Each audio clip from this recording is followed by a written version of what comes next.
નમસ્કાર વિદ્યાર્થી મિત્રો, સ્વાગત છે આજના નવા વિડીયોમાં. ધોરણ 9 વિષય સંસ્કૃત ચેપ્ટર નંબર 4 વલ્લભી વિદ્યાસ્થાનમ ચેપ્ટરનો આજે આપણે અભ્યાસ કરીશું. પ્રસ્તાવનાથી શરૂઆત કરીએ. પ્રાચીન કાળમાં ભારત દેશમાં વિદ્યાનો વ્યાપક પ્રચાર અને પ્રચાર હતો. પ્રાચીન બૃહદ ભારતના અનેક મહાનગરોમાં મોટા મોટા વિદ્યા સ્થાનકો હતા. પ્રાચીન સમયમાં અનેક વિદ્યા સ્થાનકો છે એ થઈ ગયેલા પ્રાચીન સમયમાં, બરોબર. અનેક વિદ્યા સ્થાનકો છે એ થઈ ગયા. દેશ વિદેશના વિદ્યાર્થીઓ આવીને વિદ્યાભ્યાસ કરતા. આવું જ એક વિદ્યા સ્થાનક આપણા ગુજરાતમાં પ્રદેશમાં પણ હતું. દેશ વિદેશમાં આવા ઘણા બધા વિદ્યાના સ્થાનો થઈ ગયા. એમાંનું એક વિશ્વ વિદ્યાલય છે એ આપણા ગુજરાત પ્રદેશમાં છે. પ્રસ્તુત પાઠમાં તૈયાર પરિચય કરાવ્યો છે. મુખ્યત્વે આવા વિદ્યાલયો છે તેનો પરિચય છે એ કરાવ્યો છે. મુખ્યત્વે આવા વિદ્યાલયોની પઠન અને પાઠન વ્યવસ્થા. ઓકે, અહીંયા ભણાવતા કરા,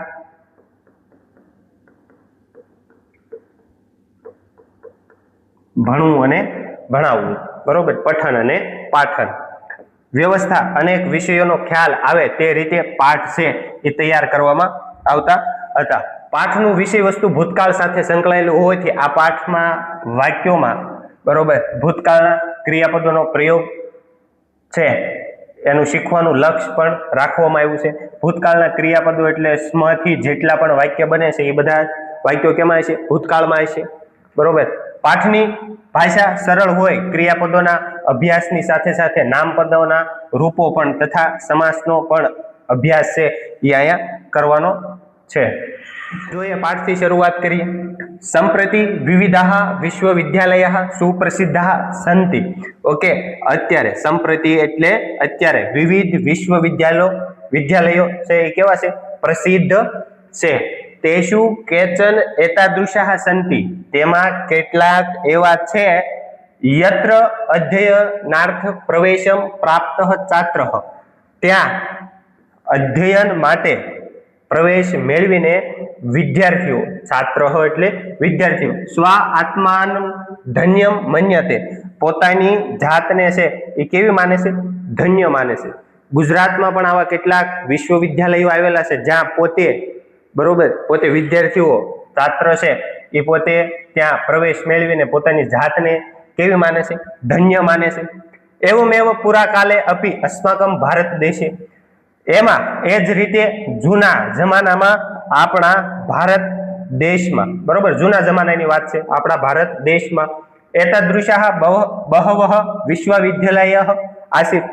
એવા જ ઘણા બધા વિશ્વવિદ્યાલયો છે, બરોબર, એ હતા. પછી જોઈએ આગળ. તત્ર વિદ્યા અધ્યયનાય દુરાત દેશાત સમાગત્ય પ્રવેશમ લબ્ધવા છાત્રઃ સ્વ આત્મા ધન્યમ મન્યતે સ્મ. આ ભૂતકાળનું વાક્ય છે, બરોબર, ભૂતકાળ. ઓકે, તો ત્યાં વિદ્યા શીખવા માટે દૂરના દેશમાંથી આવીને પ્રવેશ મેળવીને વિદ્યાર્થીઓ છે એ પોતાની જાતને કેવી માને છે? ધન્ય માને છે. પોતાની જાતને ધન્ય માને છે. એષુ એકતમઃ વલ્લભી વિશ્વવિદ્યાલય. અને એ બધામાં એક વલ્લભી વિશ્વવિદ્યાલય પણ હતું. મગધ રાજ્ય યથા નાલંદા આસિત. મગધ રાજ્યમાં જેમ નાલંદા છે, બરોબર, નાલંદા છે એ ક્યાં આવેલું છે? મગધ રાજ્યમાં. યથા નાલંદા આસિત તથૈવ અત્ર ગુર્જર પ્રદેશે વલ્લભી આસિત. તેવી જ રીતે આપણા ગુજરાતમાં વલ્લભી વિદ્યાપીઠ આવેલું છે. જેમ નાલંદા છે એ મગધ રાજ્યમાં આવેલું છે, એમ જ વલ્લભી વિદ્યાપીઠ છે એ આપણા ગુજરાતમાં છે એ આવેલું છે. જોઈએ આગળ. અત્રાપી સુદૂરાત દેશાત જનાઃ અધ્યયનાય આગચ્છતિ સ્મ. અહીં પણ દૂરના દેશમાંથી લોકો છે એ અધ્યયન માટે આવતા હતા. ક્યાં? તો કે વલ્લભી વિદ્યાપીઠમાં. અધત્વે અસ્માદીએ ગુર્જર પ્રદેશે વર્તમાનઃ ભાવનગરે જનપદે વલ્લભી નામક યદેકમ ઉપનગરમ વર્તતે. હાલમાં આપણા ગુજરાતમાં અત્યારના ભાવનગર શહેરમાં વલ્લભી નામનું જે એક પરવું છે, બરોબર, જેને આપણે વિસ્તાર કહેવાય, બરોબર. પરુ છે વિસ્તાર છે. ત્યાં તત્રેવ પ્રાચીન કાલે વલ્લભી વિશ્વવિદ્યાલય આસિત, ત્યાં જ પ્રાચીન સમયમાં વલ્લભી વિશ્વવિદ્યાલય છે એ હતું, બરોબર. ભાવનગર શહેરમાં એક નાનો અમથો વિસ્તાર પરુ જેને કહેવાય, ત્યાં હાલમાં વલ્લભી વિશ્વવિદ્યાલય છે એ આવેલું છે. જોઈએ આગળ. વસ્તુતસ્તુ ઇદમ ઉપનગરમ પ્રાચીન કાલા દેવ અધ્યયન અધ્યાપનસ્ય કેન્દ્રમ આસિત. ખરેખર તો આ પરુ પ્રાચીન સમયમાં અધ્યાપનનું કેન્દ્ર હતું. અધ્યયન પણ કરાવવામાં આવતું અને અધ્યાપન છે એ પણ કરવામાં આવતું. મીન્સ કે ભણવું અને ભણાવવું.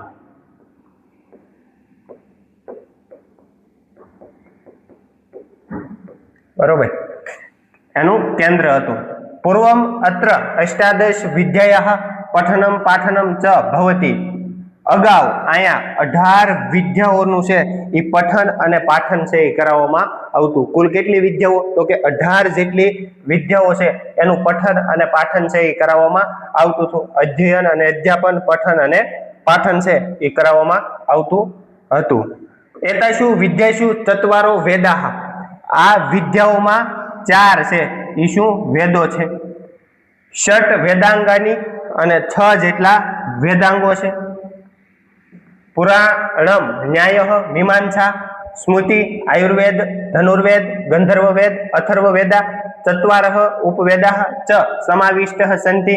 એવી જ રીતે પુરાણ, ન્યાયશાસ્ત્ર, મીમાંસા, દર્શન, સ્મૃતિ ગ્રંથો, આયુર્વેદને લગતા કેટલાક ગ્રંથો, ધનુર્વેદને લગતા ગ્રંથો, સંગીત શાસ્ત્ર, અથર્વવેદ અને 4 ઉપવેદનો સમાવેશ થતો. કેટલા? તો કે 4 જેટલા ઉપવેદ છે એનો સમાવેશ કરવામાં આવતો હતો. તતઃ બૌદ્ધ દર્શનસ્ય જૈન દર્શનસ્ય ચ ઇદમ કેન્દ્રમ સજ્જાત. બરોબર. તો આ બૌદ્ધ ધર્મનું અને જૈન ધર્મનું તત્વદર્શનનું આ એક શું હતું? કેન્દ્ર હતું. કયું? તો કે વલ્લભી વિશ્વવિદ્યાલય છે એ જૈન ધર્મ અને બૌદ્ધ ધર્મ માટેનું કેન્દ્ર હતું. ખ્રિસ્તસ્ય ચતુર્થા શતાબ્દામ ઋગ્વેદસ્ય ભાષ્યકારઃ સ્કંદ સ્વામી સજ્જાતઃ. તો કે ઈસવીસનની 4થી સદીમાં ઋગ્વેદના ભાષ્યકાર, 4થી સદીમાં ઋગ્વેદના ભાષ્યકાર કોણ? તો કે સ્કંદ સ્વામી થઈ ગયા. કોણ? તો કે સજ્જાતઃ એટલે કે થઈ ગયા. 4થી સદીમાં, બરોબર, ઋગ્વેદના ભાષ્યકાર સ્કંદ સ્વામી છે એ થઈ ગયા. સહ અત્રેવ અવસત. અને એ અહીં જ છે એ શું કરતા? ત્યાં ને ત્યાં જ પોતાનો વસવાટ છે એ કરતા હતા. એતત સૂચિયતિ યત ગુપ્ત કાલે. એ સૂચવે છે કે ગુપ્ત વંશના સમયમાં અત્ર વેદા અધ્યયનમ અપી પ્રચલિત સ્મ.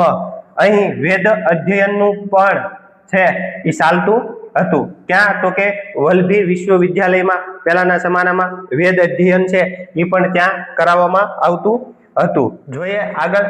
ખ્રિસ્તસ્ય ચતુર્થ શતાબ્દામેવ સુપ્રસિદ્ધો બૌદ્ધાચાર્ય સ્થિરમતી ગુણમતી જૈનાચાર્ય શ્રીમલ્લવાદી સુરી અને ચ અત્રેવ વિદ્યા વ્યાસંગમ કુર્વંતી. એટલે કે ઈસવીસનની 4થી સદીમાં, બરોબર, ઈસવીસનની 4થી સદીમાં સુપ્રસિદ્ધ, બરોબર, પ્રસિદ્ધ 2 બૌદ્ધ આચાર્યો થઈ ગયા. કયા 2? તો કે સ્થિરમતી અને ગુણમતી. આ યાદ રાખવાનું છે કે બૌદ્ધ ધર્મના 2 આચાર્ય થઈ ગયા. કયા? તો કે સ્થિરમતી અને ગુણમતી.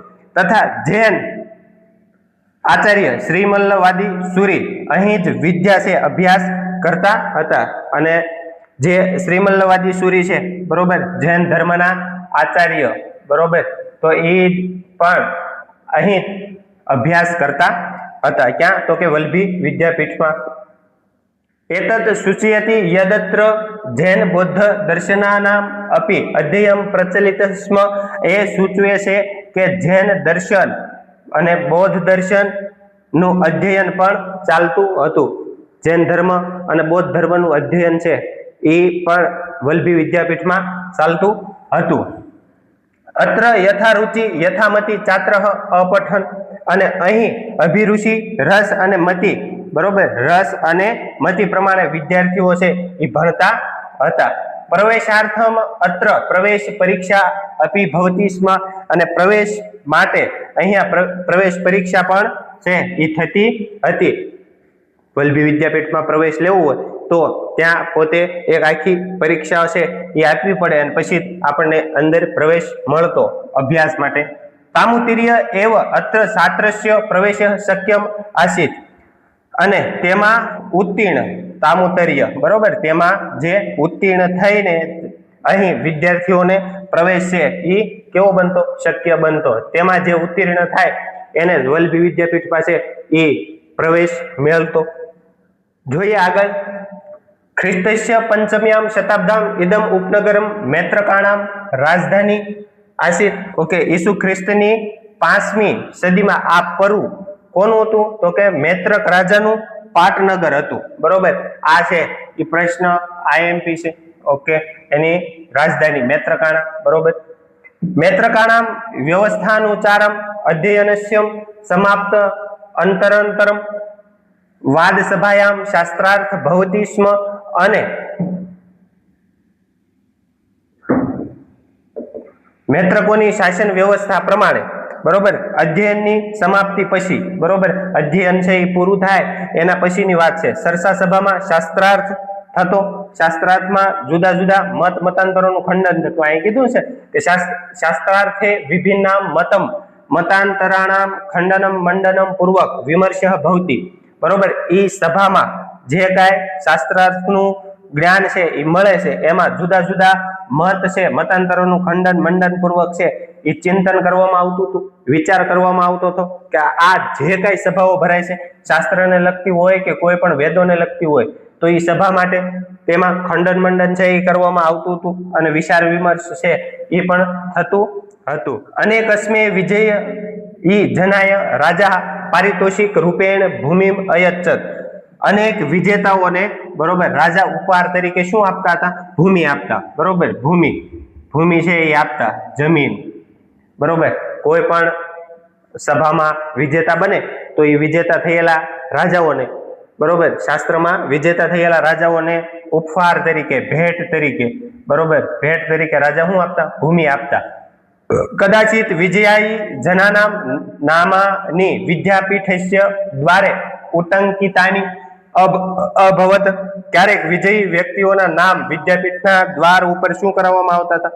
કોતરાવવામાં આવતા હતા. ક્યારેક રાજા છે એને જમીન પણ આપતા બરોબર, અને ક્યારેક કોઈ જીતી ગયેલા હોય બરોબર, કોઈ વિજેતા છે તો એને પોતાના નામ છે એ વિદ્યાપીઠના દ્વાર ઉપર છે એ અંકિત કરાવતા હતા, લખાવતા હતા. ખ્રિસ્તાત પૂર્વ પ્રાયઃ પંચમ શતાબ્દામ ભગવત મહાવીરસ્ય જન્મ અભવત. અને ઈસુ ખ્રિસ્ત પૂર્વે ઘણું કરીને 5મા સૈકામાં, કેટલામાં? 5મા સૈકામાં મહાવીરનો જન્મ છે એ થયો. બરોબર, 5મા સૈકામાં. બરોબર, અહીં કીધું કે પંચમ શતાબ્દામ.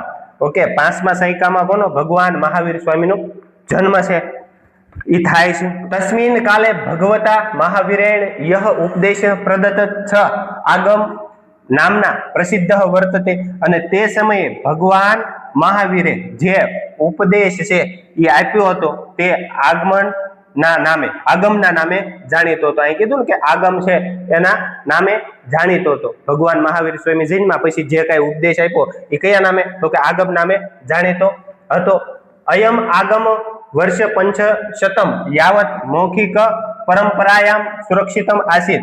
અને આ આગમ નામના 500 બરોબર 500 વર્ષ સુધી મૌખિક પરંપરામાં, કઈ પરંપરામાં? મૌખિક પરંપરામાં છે એ સુરક્ષિત રહ્યો હતો. આગમ નામનો જે કાંઈ ઉપદેશ છે એ આઈએમપી છે, આ પરીક્ષામાં પૂછાઈ શકે. એટલે મહાવીર સ્વામીએ બરોબર જે ઉપદેશ આપ્યો છે એ કયા નામે પ્રસિદ્ધ છે? તો કે આગમ નામે પ્રસિદ્ધ છે.